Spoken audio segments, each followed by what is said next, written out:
உமது ஆவிக்கு மறைவாக நான் எங்கே போவேன்? அவருடைய ஆவிக்கு மறைவாக நீங்கள் எங்கே போக முடியாதான்? அந்த ஆவியானவரை நீங்கள் பெற்றுக்கொண்டு அந்த ஆவியான உங்களுடைய வாழ்க்கையில கிரியை செய்ய வேண்டும் என்றால் அவருடைய வார்த்தைக்கு இடம் கொடுங்கள். அல்லேலூயா. அவருடைய வார்த்தைக்கு இடம் கொடாமல், அவருடைய வார்த்தைக்கு கீழ்ப்படியாமல், அவருடைய வசனத்திற்கு செவிசாய்க்காமல் நீங்கள் எங்கே ஓடினாலும், எவ்விடத்தில் போய் மறைந்து கொள்ளும் நினைத்தாலும் அது முடியவே முடியாது உங்களுடைய வாழ்க்கையில. ஏன்? உலகத்துல இருக்கிறவங்க எல்லாம் எப்படிதான் இருக்கிறாங்க? எங்கும் வியாபித்து இருக்கிற தேவனுக்குள்ளதான் இருக்கிறாங்க. ஆனா கவனிங்க, அவருடைய கிரியை எங்கே மாத்திரம் நடக்கும் என்றால் அவருடைய வார்த்தையை கேட்கிறவருடைய வார்த்தைக்கு ஒப்பு கொடுக்கிற மனுஷனுடைய வாழ்க்கையில் மாத்திரம்தான். தேவனுடைய சமூகம் என்பது கர்த்தர் இருப்பது. இங்க என்ன சொல்கிறோம்? உடைய சமூகத்தை விட்டு நான் எங்க ஓடுவேன்?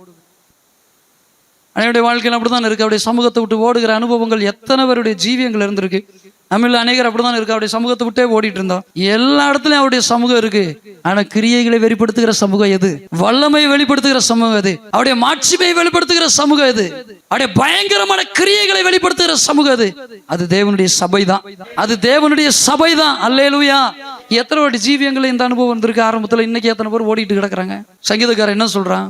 உங்களுடைய சமூகத்தை விட்டு நான் எங்க ஓடி? மோசே அப்படிதான் சொல்றேன் பாருங்க. உங்களுடைய சமூகம் மாத்திரம் என் கூட வரலன்னா என்ன இடத்துல இருந்து கொண்டு போகாதீங்க. இவருக்கு அவருக்கு வித்தியாசம் என்ன? உங்களுடைய சமூகத்தை விட்டு நான் எங்க ஓடுவேன்? ஆண்டவர் ஓட சொல்றாருன்னா ஓடிக்கிட்டே இருங்க. ஓடாதுன்னு சொல்லிட்டாருன்னா பேசாம நின்றுங்க. ஏன் தெரியுங்களா? உங்களை எங்க போச்சனாலும் எங்க ஓட சொன்னாலும் உங்களை நிழல் போல தொடர்ந்து வந்துகிட்டே இருப்பாருங்க. எகிப்தை விட்டு வெளியில வரும்போது தேவன் அவருக்கு என்ன கட்டளை கொடுத்துருக்கிறாரு? பிரயாணம் பண்ணி போயிட்டே இருக்கு. நான் சொல்ற இடத்துல டென்ட் அடி. நான் சொல்ற போது என்ன செய்ய? நான் சொல்லும் போது பிரயாணத்தை தொடங்கு. நான் சொல்லும் போது பிரயாணத்தை ஸ்டாப் பண்ணி அங்க என்ன செய்ய? கூடாரங்களை போடு. இதுதான் மோசைக்கு சொல்றாரு பாருங்க. இப்ப அவர் சொல்லிட்டாரு, கிளம்பி போங்க, இந்த தப்பு பண்ணிட்டீங்க அப்படின்னு. மோசைக்கு தெரிஞ்சு போச்சு. நாம கிளம்பி போவோம், ஆனா இவர் வர மாட்டாரு. நாம இந்த இடத்த விட்டு கிளம்பி போவோம், ஆனா இவர் வர மாட்டாரு.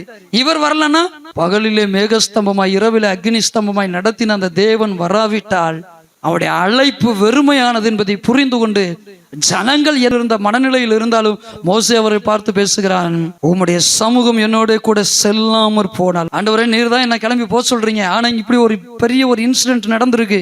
இப்ப நான் கிளம்பி போனேன்னா உம்முடைய சமூகம் என் கூட இருக்குமா?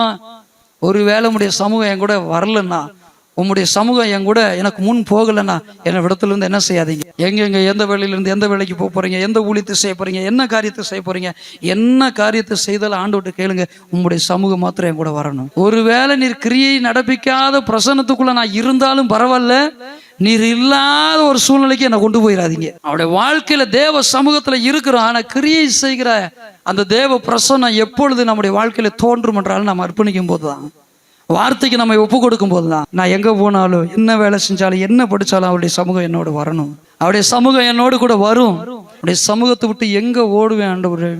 ஒருவேளை நீங்க போச்சுன்னா அப்படி நான் போகும்போது நீர் என்னோடு இருக்கணும்.